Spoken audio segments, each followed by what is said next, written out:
Hi, my name is Jared Fattoross. I'm with a consulting firm AECOM, and my work for the IGF 27 is on Dapped and Girder analysis and preservation, a state-of-the-art perspective on the problem and solutions.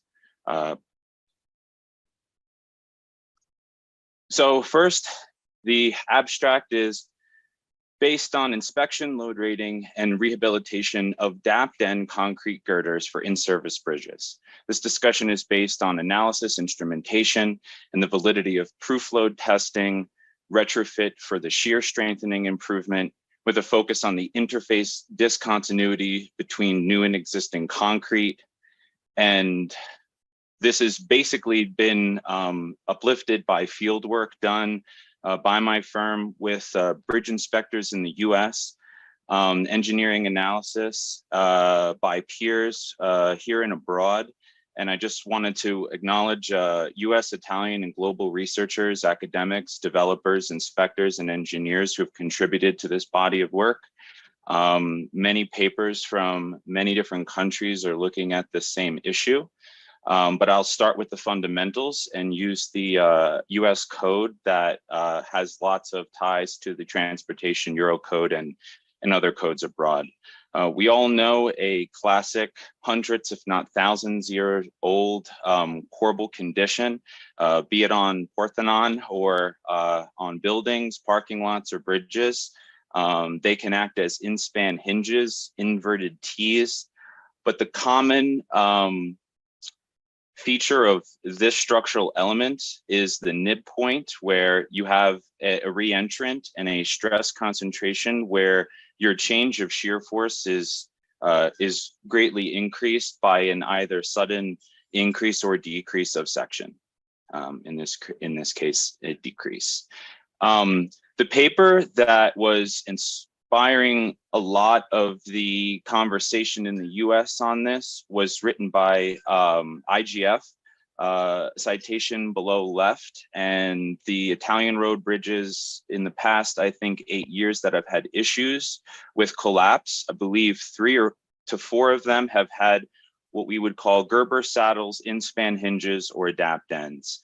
So what I'm showing is the Italian counterpart on my left to the US bridge state-owned here on my right that we're performing similar analyses and preservation for.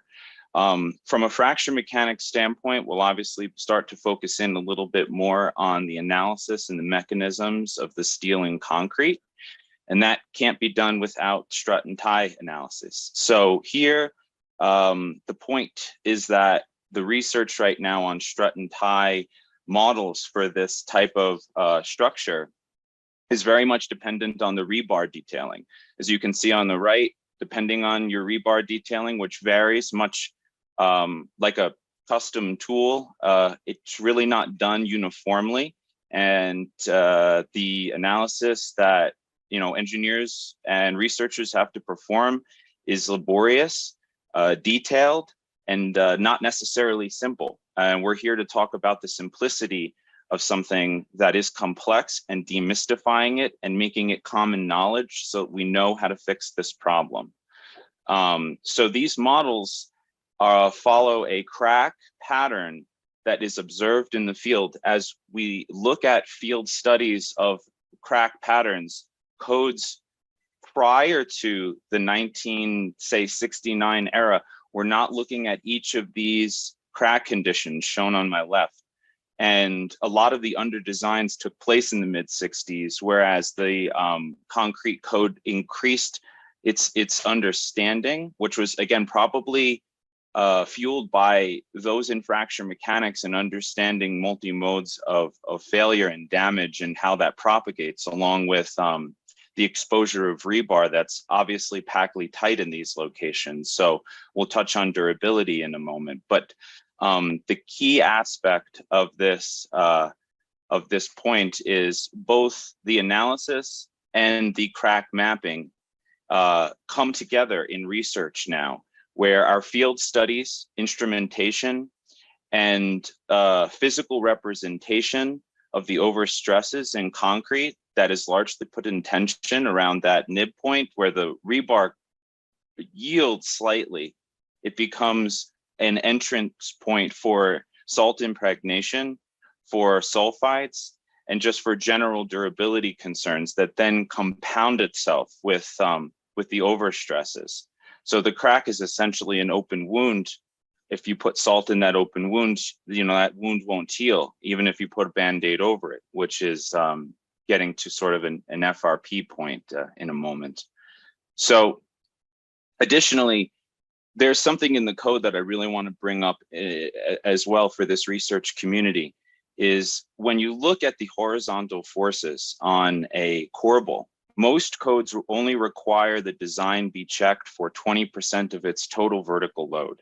And that is a huge exposure in the code, both here and abroad, because if we're not looking at site-specific lateral forces, what you're doing is essentially assuming a lateral force is enveloped and covered, but under design of bearings, as I show here, locking action will cause lateral forces in excess of the design code and can potentially have shearing consequences. Again, as this is a fracture mechanics forum, the brittle failure modes are typically seen on the structure type. And you can see here kind of the step one of that concern propagating at the bearing and a number 5 dowel that's been placed in there.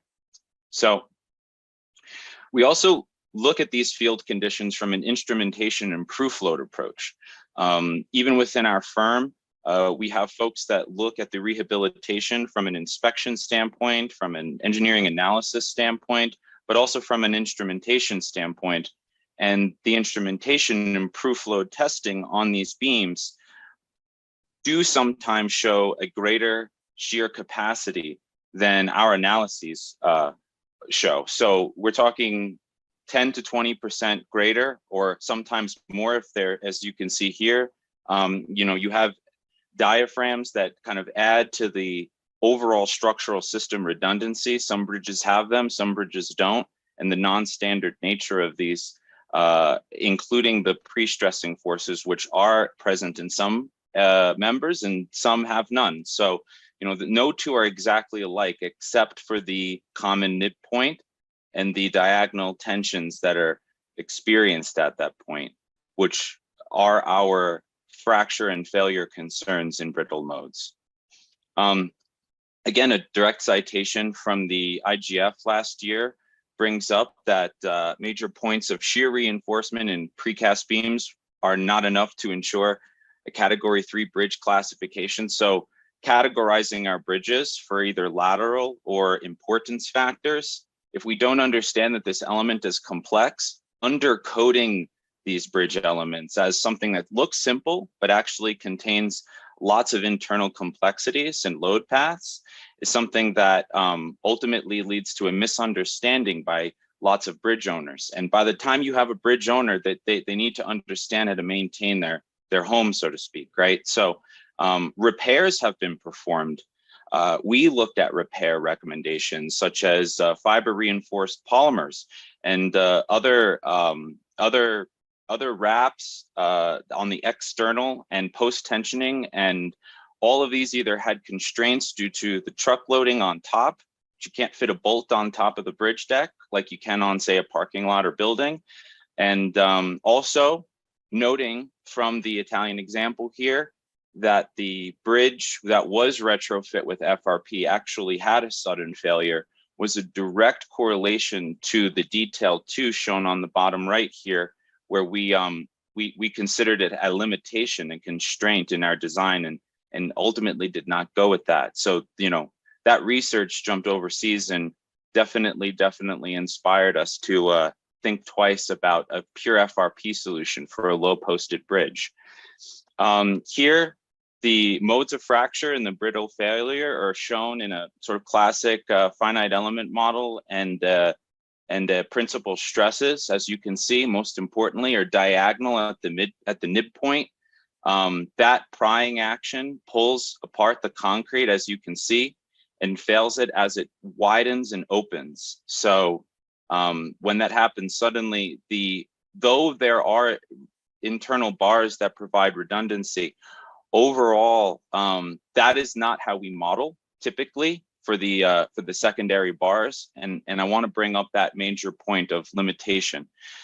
Be it US or software abroad, I'm showing here a finite element model that sort of makes a lot of assumptions for me.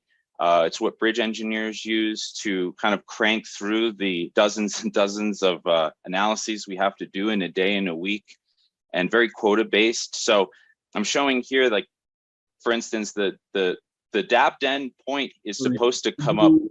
The conclusion, because the time is limited. Oh yeah, sure. Okay. So so basically the conclusion is we're going to be removing a Dapped end and be bringing kind of a stepped full depth girder into place to increase both its shear strength and its total section.